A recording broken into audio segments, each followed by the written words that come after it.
بسم الله الرحمن الرحیم. قدرمندو کتونکو او زده کوونکو السلام علیکم ورحمت الله وبرکاته. د تل پسې د نن ورځې درس هغه حسابي افادې دي او په دې باندې انشاءالله کار کوو.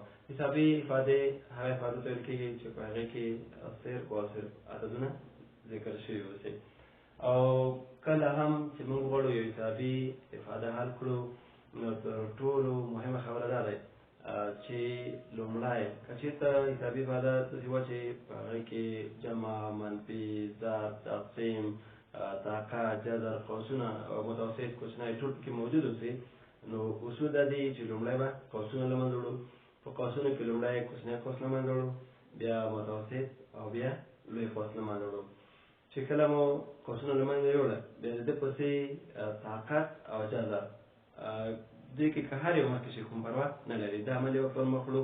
بیا د ده نه وروسته ضرب او تقسیم. په ضرب او تقسیم کې که هر یو مخکې شي کوم توپیر نه لري. بیا د دې نه وروسته جمع او منفي. په جمع او منفي کې هم که کوم یو وروسته شي او مخکې کوم توپیر نه لري. خو دا کوم ترتیب چې ما ویل یعنې دا د دې مراعات کول مهم دی. یعنې موږ نشو کولی چې د جمع نه مخکې په بخښنې سره د ضرب عملي نه مخکې جمع عملي اجرا کړو، تقسیم نه مخکې منفي اجرا کړو یا تقسیم نه مخکې جمع اجرا کړو. یعنې دا کوم ترتیب چې ما مخکې یادونه کړه دا باید څه کړو مد نظر ونیسو. یو مثال لیکو.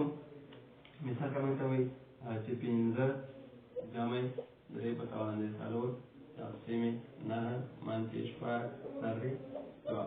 موږ ته یو څوک وایي چې دغه حسابي افاده څه کوي محاسبه کوي، د دې قیمت په لاس راوړئ. ډېر ځلې موږ داسې په فیسبوک پاڼه باندې هم داسې سوالونه وینو چې په هغې کې جمع، منفي، ضرب او تقسیم کارول شوي اوسي او بیا ځینې خلک مسلسل چې کوم عملیه لومړی موجوده وي هماغه اجرا کوي، بیا نهایي به وي څه وي اشتباه وي. او وجه چې وي وجه دا وي چې هغوی په دې کې دغه ترتیب مراعات کړی نه وي. نو مخکې موږ یادونه کړله چې داسې کوو چې دا کله محاسبه کوو د جمع منفي دا لومړی پرېږدو 5 جمع. لومړی موږ ویل طاقت یا جذر، ټول قوسونه په دې کې موجود نه دي، لومړی باید قوسونه مو له منځه وړي. نو چې قوسونو پسې دویمه خبره څه دی طاقت یا جذر. جذر هم نشوی نو طاقت باید څه کړو له منځه یوسو. 3 په توان 4 ده باندې چې 3 خپل ځان کې 4 ځله ضرب 3 ضرب 3 ضرب 3 ضرب 3 4 ځله.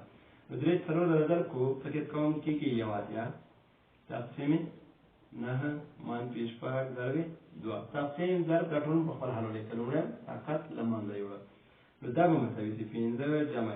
اوس خو طاقت او جذر نه شی که نه، ورپسې دویم خبره دی ضرب او تقسیم دی. ښه نو 5 جمع خپله لیکو، یعنې 5 خپله دلته د یو اتیا سره جمع کول نه، لومړی هغه نه مخکې تقسیم عملي څه کوو اجرا کوو. 5 لیکو جمع خپله لیکو، یو اتیا تقسیم 9 منفي 6 ضرب 2 12. ضرب او تقسیم خلاص شو که نه. اوس د دې نه وروسته جمع او تفریق څه کوو اجرا کوو. 5 جمع 9 14 او د 14 نه چې 12 تفریق کړو جواب به څه شي 2. نو دا د دغې افادې څه شو ځواب شو.